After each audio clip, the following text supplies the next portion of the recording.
Mazara dengan NIM A1L1 22050. Di sini saya akan menjelaskan materi tentang komponen kimia yang terkandung pada tanaman puring belut atau Conidium variegatum Zanzibar.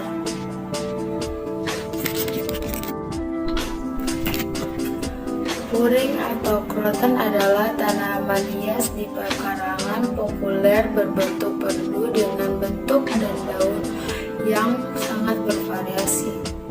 Beragam kultivar telah dikembangkan dengan variasi warna dari hijau, kuning, jingga, merah, ungu, serta campurannya. Puring dapat hidup walaupun tidak disiram selama bertahun-tahun dengan hanya mengandalkan air hujan. Secara botani, puring adalah kerabat jauh singkong serta kastubi. Ciri yang sama adalah batangnya yang menghasilkan lateks berwarna putih pekat dan lengket, yang merupakan ciri khas suku Euphorbiaceae.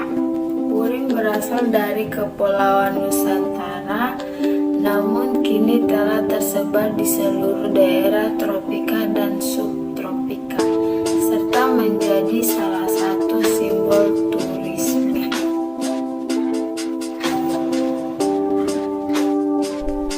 Ini merupakan anatomi dari tanaman puring. Tanaman puring mengandung senyawa kimia yakni flavonoid, alkaloid, polifenol, saponin, tanin, steroid, terpenoid, dan klorofil. Berikut penjelasan lebih lanjut mengenai senyawa kimia yang terkandung di antaranya yaitu flavonoid adalah pigmen tanaman yang memproduksi warna bunga merah atau biru. Pigmentasi kuning pada kelopak yang digunakan untuk mewarnai hewan penyerbuk. Flavonoid hampir terdapat pada semua bagian tumbuhan, termasuk buah, akar, daun, dan kulit luar batang. Alkaloid merupakan senyawa organik yang dapat banyak ditemukan karena sebagian besar zat alkaloid berasal dari tanaman.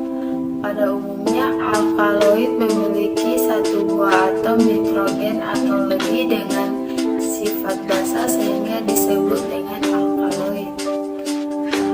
Alkaloid bertugas sebagai pengatur tumbuh dan berkembangnya tanaman karena dari segi struktur, bahkan beberapa alkaloid mampu merangsang agar percabangan yang lainnya melambat. Alkaloid mampu mengganti basa mineral untuk menjaga keseimbangan ion dalam tubuh tanaman dan pertahanan diri. Polifenol adalah kelompok zat kimia yang ditemukan pada tumbuhan. Zat ini memiliki tanda khas yaitu memiliki banyak gugus fenol dalam molekulnya. Polifenol berperan dalam memberi warna pada suatu tumbuhan seperti warna daun yang saat musim gugur. Saponin merupakan salah satu senyawa metabolit sekunder yang terkandung dalam tanaman. Saponin merupakan senyawa fitokimia yang mempunyai karakteristik berupa kemampuan membentuk busa dan mengandung aglikon polisiklik yang berikatan dengan satu atau lebih gula.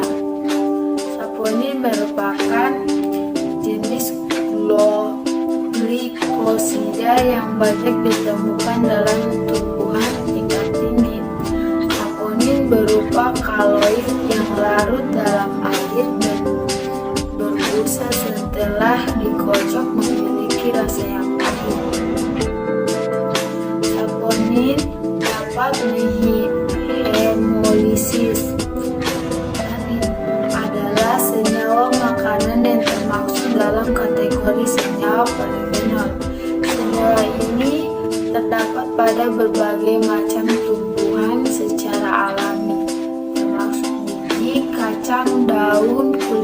batang dan buahnya. Senyawa ini dibuat oleh tanaman dengan fungsi sebagai pelindung diri dari hama. Steroid adalah senyawa organik lemak. Steroid tidak terhidrolisis yang dapat dari hasil reaksi penurunan dari terpena atau squalene. Steroid merupakan kelompok senyawa yang penting dengan struktur dasar sederhana jenuh. Semua steroid dibuat di dalam sel dengan bahan baku berupa lemak sterol berupa sikloartenol pada tumbuhan. Steroid pada tumbuhan ada yang memiliki fungsi untuk menghambat penuaan daun sehingga daun tidak cepat gugur. Terpena merupakan salah satu golongan hidrokarbon yang banyak dihasilkan oleh tumbuhan dan terutama terkandung pada getah dan vakuola selnya. Pada tumbuhan, senyawa-senyawa golongan terpena dan modifikasinya terpenoid merupakan metabolit sekunder.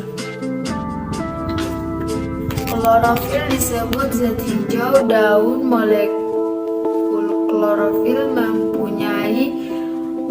menyerap cahaya merah, biru, dan ungu hingga memantulkan warna hijau kekuningan yang kerap dilihat manusia. Klorofil sangat dibutuhkan oleh tumbuhan untuk berfotosintesis selain air, karbon dioksida, dan cahaya matahari. Ini merupakan tabel terpenoid tipe Chlorodon dari genus Croton atau biasa disebut puring. Tanaman puring dinyatakan kaya akan kandungan zat kimia maupun senyawa aktif yang berguna bagi tubuh. Berikut ini manfaat dari tanaman puring, yaitu diantaranya 1. Sebagai pengisap udara kotor. Dan puring mempunyai kemampuan menyerap unsur timbal yang menyebar di udara terbuka. Oleh karena itu, dengan menanam tanaman puring di halaman rumah ataupun di dalam rumah, kita akan terlindung dari udara kotor yang kita hirup sehari-hari.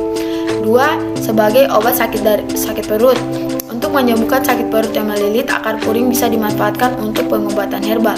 Caranya, akar puring ditumbuk sampai benar-benar halus, lalu disaring kemudian diminum.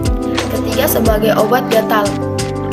Zat yang terkandung pada tanaman puring memiliki rasa yang pahit, yaitu zat yang dapat pada kulit puring, sehingga dipercaya mampu mengobati penyakit gatal-gatal. 4. Sebagai pelancar peredaran darah. Tanin merupakan salah satu zat kimia yang terkandung dalam getah tanaman puring. Tanin diyakini berguna untuk melancarkan aliran darah. 5. Sebagai obat sembelit. Salah satu bagian yang bisa dimanfaatkan pada tanaman puring yaitu akar dan kulit pohon.